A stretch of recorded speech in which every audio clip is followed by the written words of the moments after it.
Good afternoon, everyone. Mary Sloan here with another episode of Inspirational Influencer News, People Making a Difference. And this afternoon, my guest is Jen DuPlessis, who is definitely someone who is making a difference. Jen is known as America's lifestyle mentor. People most attracted to Jen are high achieving professionals and entrepreneurs who are missing something.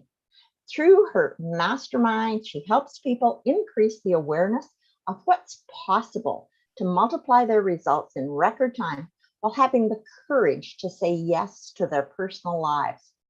She is the CEO and founder of numerous companies, and she is from Northern Virginia and attended Colorado State University, where she studied architectural design and construction engineering. No wonder she's so organized. It's all those engineers.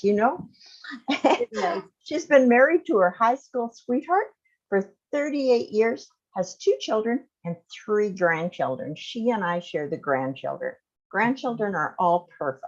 Yes, they're beautiful. Beautiful. She's been in the financial services industry for 4 decades and was listed in the top 200 of nationally ranked mortgage originators and funded over $1 billion in mortgage loans. We all may be coming to her soon. She is 10 times #1 Amazon bestselling author, host of the 2 top podcasts, and a TV show host. An expert in helping people create a life of luxury, priority, and time management, business relationships, business scaling, sales management, and a certified mastermind facilitator. She's a charismatic speaker, sharing stages with such icons as Tony Robbins, Les Brown, Darren Hardy, Jeff Hoffman, Sharon Lecter, and many more.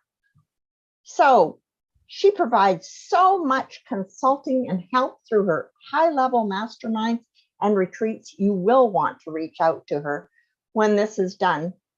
And so, Jen, I just want to ask one question as we get started. What is the one thing that you really want to make sure that our listeners know before we leave them? Yeah, I think, thank you, first of all, Mary, for having me on the show. I really appreciate the opportunity. And I really want to give as much value as I possibly can in the time that we have together. But, given the name of your show, inspirational influencers and, people making a difference, as you know, my podcast is called Success to Significance. And so it is all about people making a difference. I think that the only way that you can make a difference is to achieve everything that you wanted to achieve in your business and still have that beautiful lifestyle. And so I think the best way for me to say that is to live your legacy while you're building it so that you can make that difference in the world, but then you can also enjoy your life as well. And we'll talk about that, as we're talking about our time here together. I think most people focus primarily on business, in their lives, and then later realize, wow, I really kind of want to make an influence and I want to make an impact in the world and I want to make a mark. And although it's too late sometimes, right? And then they think, gosh, why didn't I do this before? So if we can help people start doing it now, that will be the greatest joy that I could receive from my time here today. Well, that's great. And I totally agree with you about how people sometimes live their lives and get to the stage where they kind of going, yeah, but what happened to my life? Like I got here and it sort of seemed like I was quote unquote successful, at least out there in the world, they say that's true. But what happened to my life? And I think that's really sad. And part of it is that we don't acknowledge. And that's part of my show. Yes, I want to recognize these inspirational influencers, but I also want to recognize the difference that people like you are making out there in the world. And you're making it now while living a life, not waiting till after something. No, now, and that's really a big difference is if we can make it now while we're living a real life, as opposed to just focusing too narrow. Right. Well, and that's why, in my bio, the people that are attracted to me are these people that have achieved a lot in their lives. And now they're saying something's missing. It might be something in their relationship, something in their, person, right? Their person, they haven't developed themselves. They developed everything else around them and other people, but they haven't developed themselves. They're not happy, with themselves. Or, maybe they are trying to go to a new level of financial achievement, and so all of those are great ways for me to be able to help people. But, I believe that if you work on purpose, then you can play with passion. It's not about working, and maybe one day you can have the opportunity to enjoy the fruits of your labor. It's about getting in on a daily basis, being very laser focused, very intentional, and then playing, going out and playing and do what you love to do every single day so that you're recharged and reset, so that the next day you're ready to hit the road running and you're not showing up haphazardly, right? And I think that's part of it. I think the other thing I want to tell you is that I think in life, what we do is we learn and then we earn for years. And then we get to a point in our lives where we want to return, right? Give back to the communities that have served us, or back to other people, or, as the Bible says, right? He who has much is required, right? He's much, and I'm paraphrasing, but he who has much is required of them. And we want to give back to the community and to, nonprofits and people that are less fortunate than us. And we can't ever get there if we're just so focused on the earning, just the constant earning. And that's where real joy really starts happening, is when you can give back to others, whether it's giving back to nonprofits or giving back to someone who you see who's in the same shoes that you were 20 years ago. And you say, come along, I already know the path. Let me get you there faster so you can enjoy your life. Yeah. Yeah.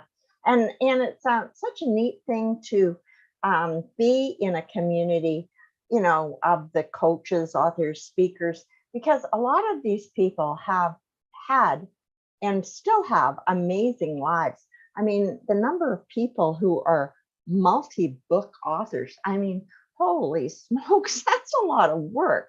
And yet, they seem to have fuller lives because they seem to appreciate more everything that comes along. And I think it's just appreciating, not having to chase, just appreciating what is there and celebrating that now. So that's kind of what I do with the show, is try to celebrate for and with the people.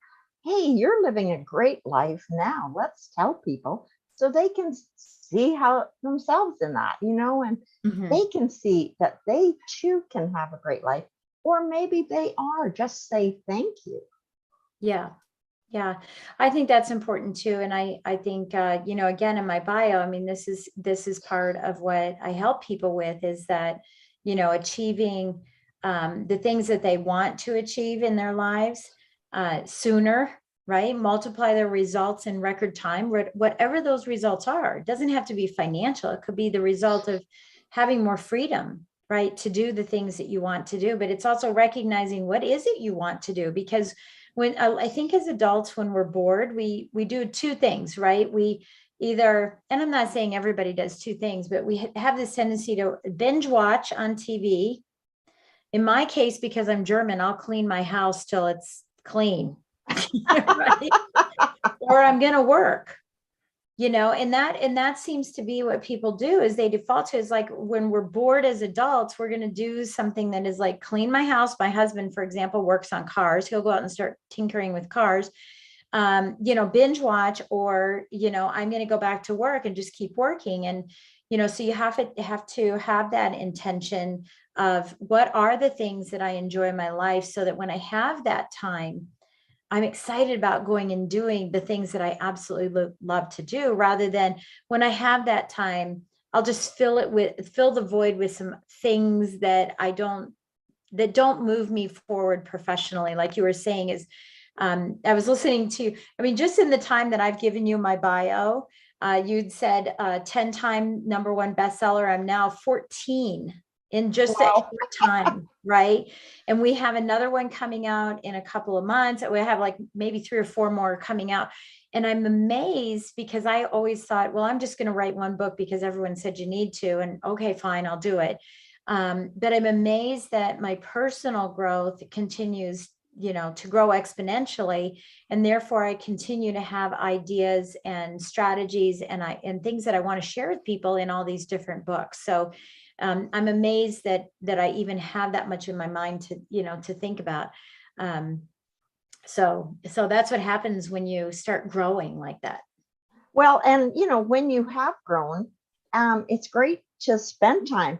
I haven't written a book. I did a long, long, long time ago, and I somehow lost it. I think it was back in the day before we had things like Amazon and all those. And I actually had an editor read it, and we moved to Panama, and things got lost along the way. Living life, right? But really, I think it's excellent. And what's really fun is the people who really have something to tell, like a story, and they don't necessarily have to write a whole book, because what's become very popular are the compilation books, which are amazing because you can take one topic and you can give such depth to it by having different people address it from their perspectives.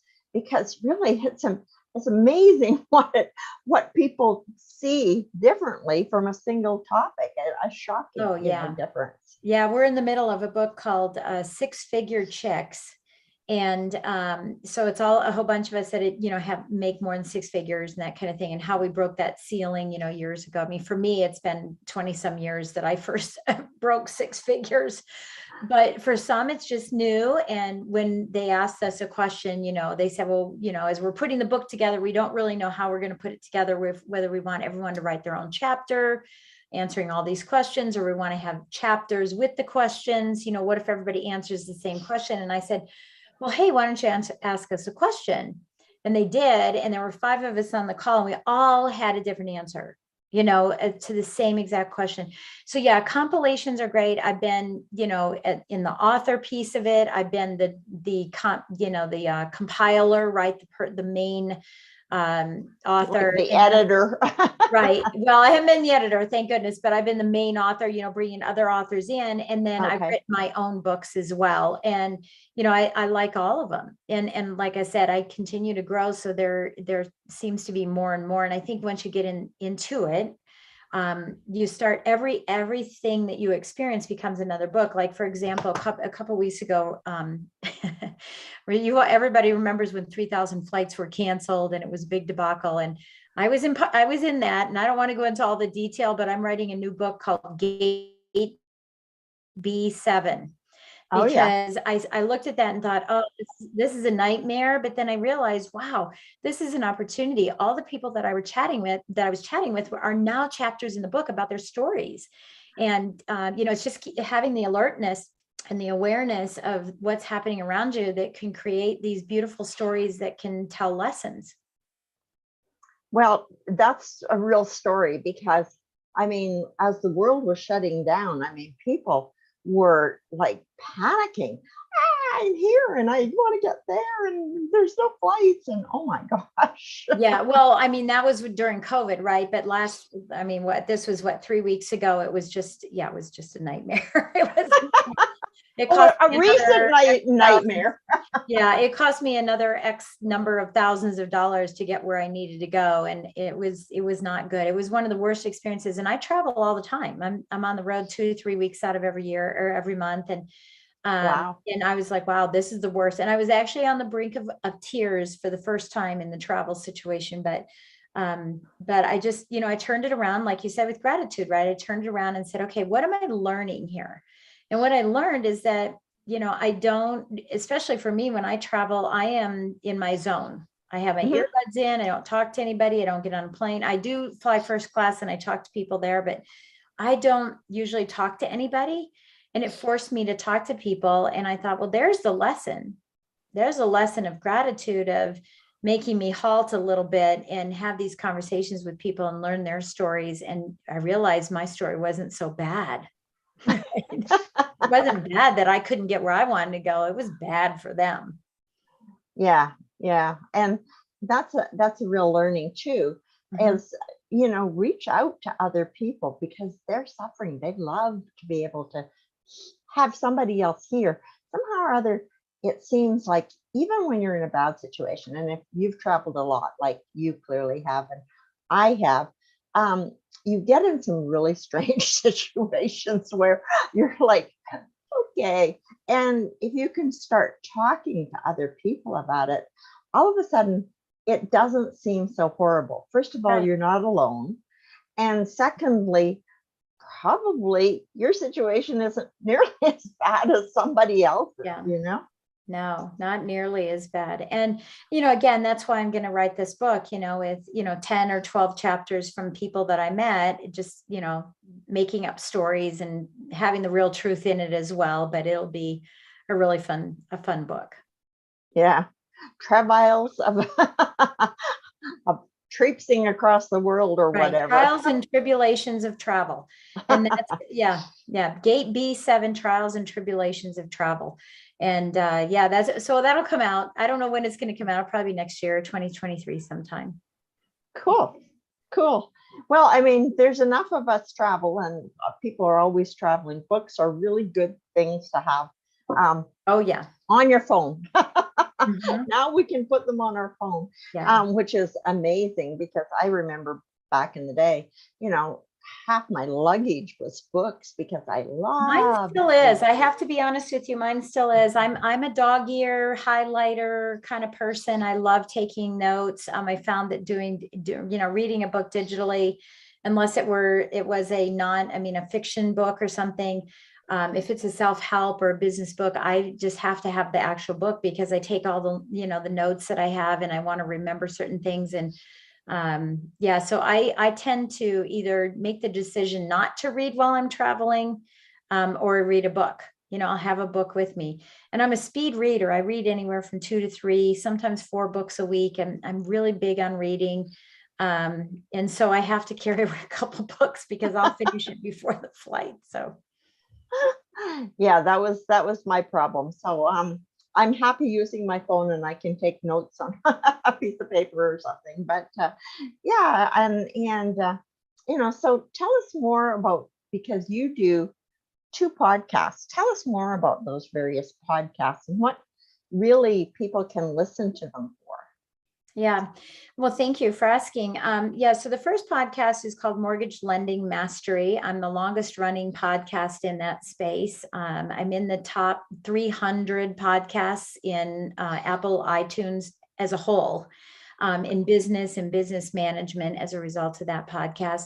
It is not for consumers. It's not for consumers to come in and listen to more about mortgages, although you probably could learn from it. But it really was the impetus for this whole thing was that I had just arrived into the top 200 loan officers in the United States. And at the time, there were 785,000 loan officers. So that'll give you an idea of the volume I was doing compared to others. And of course, everyone wanted to call, they were calling me and wanted to pick my brain, wanted to know how I did it, what systems did I have, what kind of relationships, who did I work with, all those things. And I'm such a giver that I was giving that. And then I realized, wow, my business it wasn't failing or not even close, but all of a sudden I realized, wow, I don't have the bandwidth to answer all these questions. How could I answer all these questions? And at the time I had just finished helping my son put his first podcast, his only podcast together, called Option Alpha. And it still exists today. And we made all the mistakes, right? And back then it's not as hoity-toity as it is now. And of course I've, graduated into that, but we did everything. I developed my album cover. I got myself approved through Apple. I'm now syndicated on 58 different places. And I thought, well, that's how I'm going to answer the questions. So send your questions in and I'll just answer them on the podcast. So for a really long time, it was only audio because video didn't come in until later.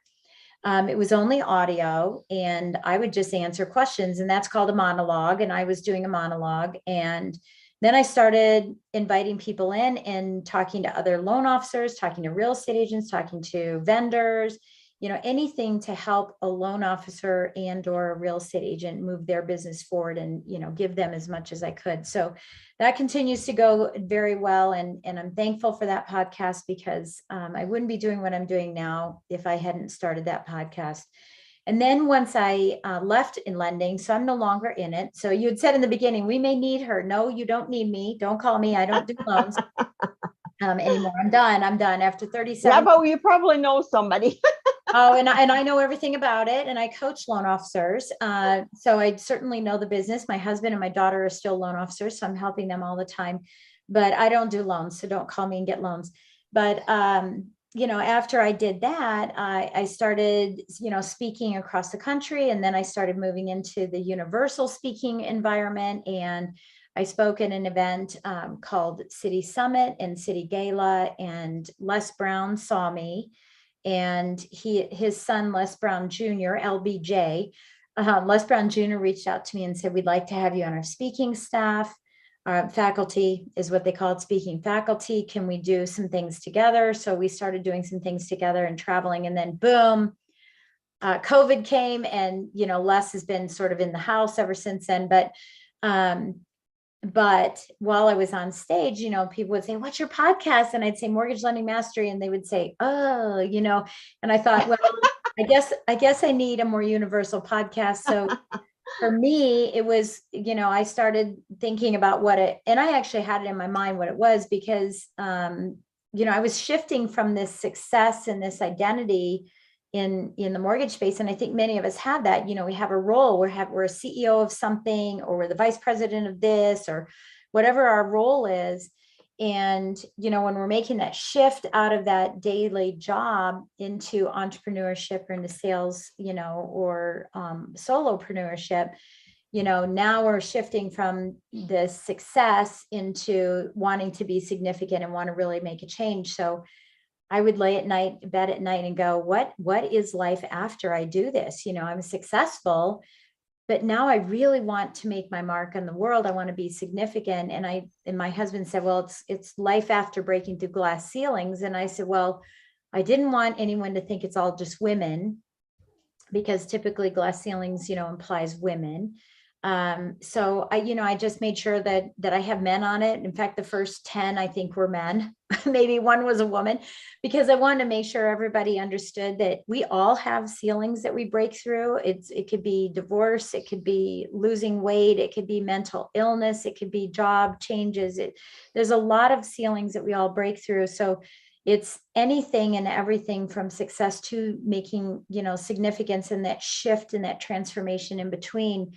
Like, what do I do now? Life after breaking through that glass ceiling, what am I going to do? And some reach down and help others, and others just say, okay, I broke through and now I'm just going further along, leave me alone. And that's fine too. So that's what we do in that podcast. And, like I said, both of them are syndicated in 58 different locations. So there's no way you can't not find these podcasts. Well, it's interesting. When you commented that you thought glass ceilings only applied to women, I thought, that's really interesting. I never even thought of that. To me, a glass ceiling was something that was self-imposed, I think and it we is too. all tend to see, oh, well, that's okay for him or her or somebody else. But for me, I can't. And who said that? Who said you can't? Right. Oh, well, You said it to yourself, right? Nobody told you that. Yeah. Nobody said, no, get out of here. Yeah. Occasionally there's idiots that do things like Right. that, but that's pretty rare. Usually it's, you said that. Yeah, it's funny you say that, because, I'm smiling because I'm a producer and TV show host for a show called Tell Me I Can't.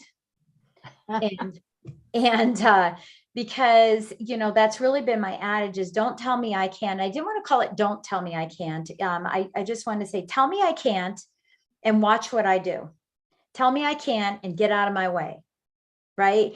Tell me I can't, and whatever the response is for my guests. And so we've had these beautiful guests on that they were told they couldn't by someone external, but I get it. I know that we tell ourselves all the time, because I have a lot of people saying, well, I want to be a guest on your show. because I've been my worst enemy. And I say, well, that's not what the show's about, unfortunately, because we've all told ourselves we can't. And my recent book called Tell Me I Can't is about that as well. It's as the character, it's a fiction book, but there's undertones of my thought process of going through, being challenged and saying, maybe I can't do this. Maybe I'm not good enough. Maybe, I don't know. But then growing into get out of my way. I know my stuff. I'm not an imposter. I know exactly what I can accomplish. And that's what that book is all about. So, I really love talking to people about don't let anybody ever tell you you can't. That's the biggest gift we can give anybody. I mean, it's part of being in the coaching space, is the opportunity to give that to other people. That says, who told you that? Yeah. And the only person who ever said that to you was you. And let's change that whole idea, because if you want to, you absolutely can.